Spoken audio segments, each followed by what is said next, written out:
The Starlight Grand Hotel stood like a shimmering beacon of opulence at the corner of Park Avenue and 57th Street, its towering glass facade mirroring the steel-gray November sky. Inside, the lobby radiated extravagance. Carrara marble floors gleamed under the light. Waterford crystal chandeliers sparkled like 1,000 distant stars, and the air carried the delicate, almost ethereal scent of fresh orchids, arrangements that probably cost more than most people's monthly mortgage payments. The climate control system hummed quietly, maintaining a perfect 70 degrees, blending seamlessly with the soft strains of a live jazz quartet, playing from a discreetly placed balcony above. Guests, impeccably dressed in designer suits and elegant cocktail dresses, glided through the space, like figures in a meticulously choreographed dance, the subtle click of their heels echoing softly against the polished stone. Behind the imposing mahogany reception desk, staff members in flawlessly tailored black uniforms spoke in hushed, almost reverential tones. Every detail of this place whispered of wealth, exclusivity, and the unspoken understanding that only a select few truly belonged here. Dusty Ray Carter, a man who embodied the very antithesis of this polished perfection, walked through the revolving doors with the unhurried confidence of someone who had long ago stopped caring what others thought. At 63 years old, his face was a roadmap of wrinkles etched by decades spent under the relentless sun and unforgiving winds. His grizzled grey beard reached his chest, and his weathered leather vest proudly displayed the Iron Horseman patch he'd earned 4 decades prior. His well-worn boots were scuffed and scarred, his denim jeans were faded almost white at the knees, and road dust clung to his broad shoulders, like a second, more authentic skin. To the casual observer, Dusty Ray Carter looked like a transient, maybe a down-on-his-luck veteran seeking refuge from the biting cold. But beneath that unassuming exterior lay a mind that had built an empire: real estate, tech startups, manufacturing. Dusty had transformed a modest inheritance into a staggering $2.3 billion, all while crisscrossing the country on his beloved Harley Davidson, and fiercely refusing to compromise who he was. Before we continue, if you appreciate stories about genuine character, overcoming prejudice and defying expectations, be sure to hit that like button, drop a comment, share this video with your friends, and subscribe to the channel. Let us know where in the world you're watching from, because stories like this remind us that true success is measured by integrity, not appearances. Hotel manager Brent Whitmore, a vision of corporate perfection, spotted Dusty the instant he entered, his perfectly sculpted lip curled with barely concealed disgust, as he took in the leather vest, the unruly beard, the dust-caked boots, leaving faint smudges on his pristine floors. Whitmore, adjusting his impeccably knotted silk tie, marched across the lobby with the self-righteous indignation of a man defending his territory.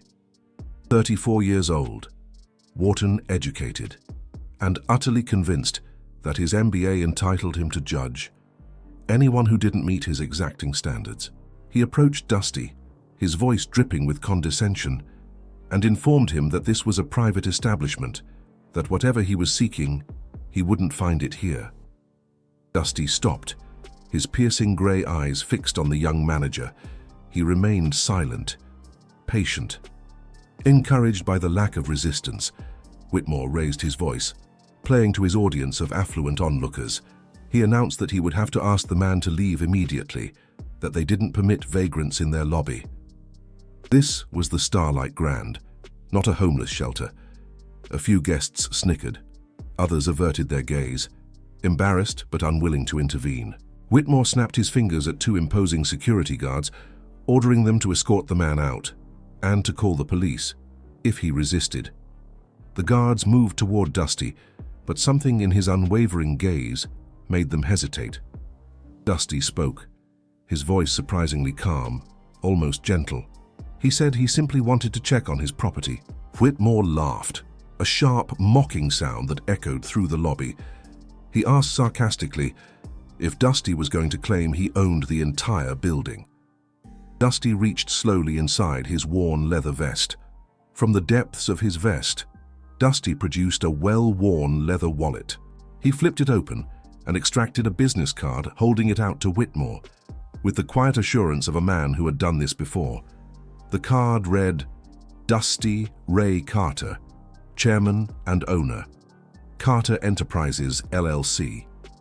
Whitmore's face drained of color. His jaw dropped, but no sound emerged. Eleanor, the head of housekeeping, a woman who had dedicated 22 years of her life to the Starlight Grand, rushed over. Her eyes widened in disbelief when she saw Dusty. She gasped and began apologizing profusely, explaining that she hadn't recognized him at first. She turned to Whitmore, her eyes blazing with righteous fury, asking if he had any idea who this man was, that he owned this building. He owned the entire block. He had built this hotel with his own money 30 years ago. The lobby fell deathly silent. Every guest, every staff member, every security guard stood frozen, in stunned disbelief. Dusty surveyed the faces. Some showed shock, others shame. A few of the longtime staff members who recognized him now were visibly fighting back tears, knowing what was about to befall the arrogant young manager, who had just publicly humiliated the owner. Whitmore's legs seemed to buckle. He stammered, clutching the business card like a death warrant. He insisted he didn't know, he had no idea, and begged for a chance to explain. Dusty raised one weathered hand, silencing him instantly. Dusty walked past Whitmore without a second glance and approached Eleanor. He placed a comforting hand on her shoulder and asked her to gather all the staff in the main conference room. Every single person who worked in this building. Within 20 minutes, over 200 employees stood in nervous silence. As Dusty Ray Carter took his place at the front of the room, Whitmore stood huddled in the corner, his face ashen, his career flashing before his eyes. Dusty began to speak, his voice carrying the weight of experience because of a man who had weathered countless storms and emerged stronger. He explained that 40 years ago, he was just a young man with nothing but a motorcycle and a dream. People judged him then, too. They saw his vest, his tattoos, his calloused hands, and they decided he was worthless before he even opened his mouth. He paused, his gaze sweeping across the room. He said he had built this hotel years to prove them wrong. Every brick, every piece of marble, every crystal in those chandeliers represented years of tireless work by someone who the world decided didn't belong in places like this. He turned to face Whitmore directly. He told Whitmore that he had made a decision that day based solely on appearances. He had decided that a man in worn clothes couldn't possibly belong in a luxury hotel. He was wrong.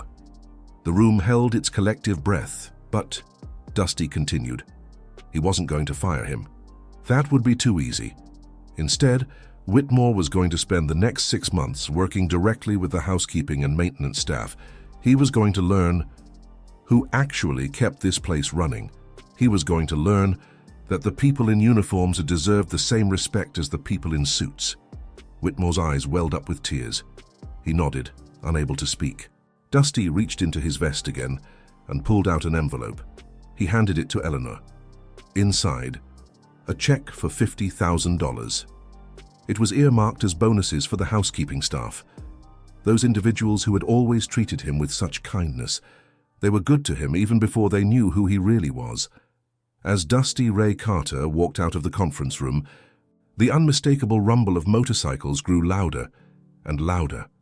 Outside, 47 iron horsemen had arrived, their chrome gleaming in the gray afternoon light. The engines, a symphony of raw power and brotherhood. It was music to his ears. Dusty climbed onto his Harley-Davidson, nodded once to his brothers, and roared away.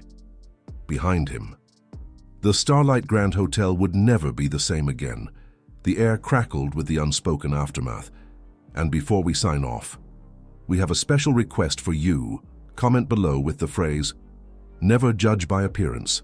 Show the world that you stand shoulder to shoulder with Dusty and with everyone who's ever been dismissed, overlooked, or underestimated simply because of how they looked. What would you have done in Dusty's position? Would you have fired Brent Whitmore on the spot? A knee-jerk reaction? Or would you have chosen the more challenging path? The path of teaching him a lesson in humility and respect. If this story resonated with you, if it touched a nerve, please hit that like button, share it with your friends, and subscribe to our channel. Every single click helps us bring more stories of dignity, respect, and unexpected revelations to audiences all around the globe. Your support makes a real difference because, sometimes, the wealthiest individuals in the room aren't the ones decked out in the most expensive suits. No, they're the ones who remember what it felt like to be treated like nothing and chose to become something.